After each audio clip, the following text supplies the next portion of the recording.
Before we delve into Dominic Raines' departure from Chicago, Med, and what happened to Crockett Marcel, have you subscribed to our channel and hit the like button?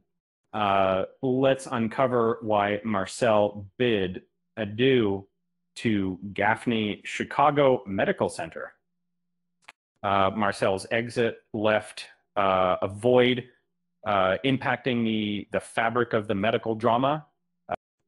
His transformation from a womanizer to a compassionate doctor marked a significant shift. Could Raines' departure signal fresh opportunities for new characters?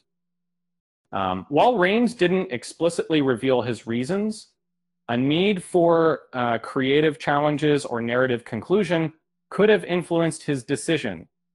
Marcel's emotional turmoil in his final storyline hinted at his departure from Gaffney Medical Center. Although Gaffney said goodbye to Marcel, Chicago Med welcomed new faces.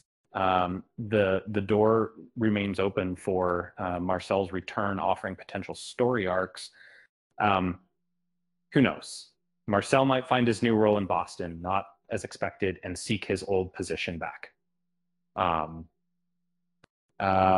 With that said, thanks for watching, and until next time,